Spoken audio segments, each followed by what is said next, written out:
जिस हथियार से अरविंद केजरीवाल शीला दीक्षित को घेरते थे, वही अब उनको संकट में डालती नजर आ रही है। दिल्ली से ना सिर्फ अब आम आदमी पार्टी की विदाई हो गई है, बल्कि यहां की राजनीति में भी 360 डिग्री का टर्न हो गया है।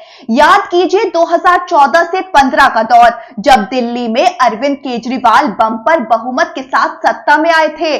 तब अरविंद केजरीवाल सीएजी रिपोर्ट के आधार पर सत्ता से बाहर हुई पूर्व सीएम शीला दीक्षित पर लगातार हमले कर रहे थे और उन्हें करप्शन मामले में जेल भेजे जाने की मांग कर रहे थे। अब 2025 में सीएजी की वैसी ही रिपोर्ट आम आदमी पार्टी और अरविंद केजरीवाल के खिलाफ मुश्किलें लेकर आई है। सीएजी की रिपोर्ट को आज दिल्ली विधानसभा में पेश किया गया। 2013 से 2015 के बीच हुए दिल्ली के 2 चुनावों के दौरान अरविंद केजरीवाल ने सीएजी रिपोर्ट को 370 पन्नों का सबूत बताते हुए दावा किया था कि ये शीला सरकार की नाकामियों और भ्रष्टाचार को उजागर करता है। जून 2016 में अरविंद केजरीवाल ने पूर्व सीएम शीला दीक्षित के खिलाफ मुकदमा दर्ज करने और उन्हें जेल भेजने की मांग की थी। तब उन्होंने कहा था कि दिल्ली में पानी टैंकर घोटाले का पर्दाफाश हुआ है। अब 2025 की इस सीएजी रिपोर्ट में आम आदमी पार्टी सरकार पर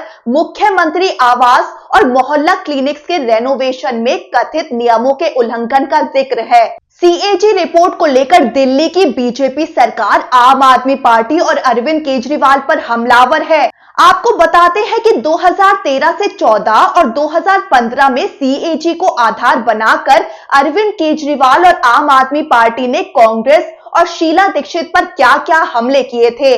पहला, केजरीवाल ने शीला दीक्षित पर राष्ट्रमंडल खेलों में घोटाले का आरोप लगाया था और शीला दीक्षित के खिलाफ एफआईआर दर्ज करने की मांग की थी। दूसरा, केजरीवाल ने आरोप लगाया था कि दिल्ली में पानी टैंकर घोटाले का पर्दाफाश हुआ है। इसको लेकर केजरीवाल दिल्ली विधानसभा में भी बोले थे। उन्होंने कहा था कि हमने प्रधानमंत्री मोदी और उपराज्यपाल नजीब जंग को घोटाले पर एक रिपोर्ट सौंपी है। ये सुनिश्चित किया जाना चाहिए कि शीला दीक्षित 2 महीने के अंदर जेल चली जाएं।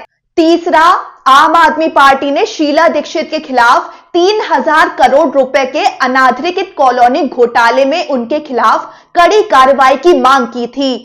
आपको बता दें कि 2013 के चुनाव में केजरीवाल ने सीएजी रिपोर्ट को अपने चुनावी अभियान का प्रमुख हिस्सा बनाया और इसे कांग्रेस सरकार के खिलाफ जनता को लामबंद करने में इस्तेमाल किया था। अब 2025 में बीजेपी ने भी चुनाव प्रचार के दौरान सीएजी रिपोर्ट का मुद्दा उठाया था और ये भी बार-बार कहा कि सरकार बनते ही सीएजी रिपोर्ट सार्वजनिक की जाएगी। बीजेपी लोगों के बीच ये नैरेटिव जबरदस्त तरीके से फैलाने में सफल रही कि दिल्ली वालों के पैसों की जबरदस्त लूट की गई। इस नैरेटिव के पीछे बीजेपी ने शराब घोटाले से लेकर मुख्यमंत्री आवास के निर्माण में हुई गड़बड़ियों को आधार बनाया। साथ ही सीएजी की 14 रिपोर्ट्स को भी खूब उछाला, जिन्हें पहले अरविंद केजरीवाल और फिर आतिशी की अगुवाई वाली सरकार ने विधानसभा में पेश नहीं किया था।